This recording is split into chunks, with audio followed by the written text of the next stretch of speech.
തന്റെ തനതായ അഭിനയശൈലി കൊണ്ട് മലയാളത്തിലും തമിഴിലും ഒരുപോലെ ശ്രദ്ധിക്കപ്പെട്ട നടിയാണ് മമിത ബൈജു. സർവോപരി പാലക്കാരൻ എന്ന ചിത്രത്തിലൂടെ സിനിമയിലെത്തിയ താരം ഖോ ഖോ, സൂപ്പർ ശരണ്യ തുടങ്ങിയ ചിത്രങ്ങളിലൂടെയാണ് ശ്രദ്ധിക്കപ്പെടുന്നത്. തുടർന്ന് ഗിരീഷ് എ.ഡി.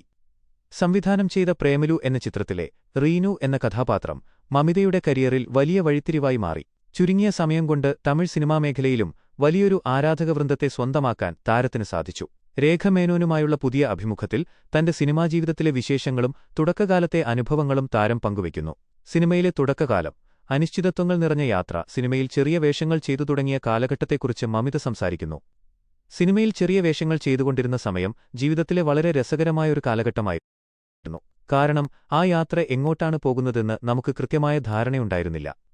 അറ്റം കാണാൻ പറ്റാത്ത ഒരു തുരങ്കത്തിലൂടെ സഞ്ചരിക്കുന്നതുപോലെയുള്ള ഒരവസ്ഥയായിരുന്നു അത്. കുറച്ചധികം ആശങ്കകളും സംശയങ്ങളുമൊക്കെ നിറഞ്ഞ സമയമായിരുന്നു അത്. എങ്കിലും മുന്നിലെവിടെയോ ഒരു വെളിച്ചം കാണുമെന്ന പ്രതീക്ഷയോടെ ഞങ്ങൾ മുന്നോട്ടുപോയിക്കൊണ്ടേയിരുന്നു. ഇന്നത്തെ എന്റെ ജീവിതത്തേക്കാൾ ഏറെ ഓർമ്മകളുള്ളതും നാളെ മറ്റൊരാളോട് ഏറെ അഭിമാനത്തോടെ പറയാൻ കഴിയുന്നതുമായ ഒരു കാലഘട്ടമായിരുന്നു അത്. ജീവിതത്തിൽ നല്ല അവസരങ്ങൾ വരുമെന്ന് വിശ്വസിക്കാൻ തന്നെ പ്രേരിപ്പിച്ച ഘടകമെന്തെന്ന ചോദ്യത്തിന് താരം നൽകിയ മറുപടി ഇങ്ങനെ: പുറത്തുനിന്നുള്ള പിന്തുണയേക്കാൾ ഉപരി ആ സമയത്ത് എനിക്ക് ഏറ്റവും വലിയ കരുത്തായത് ഞാൻ തന്നെയാണ്.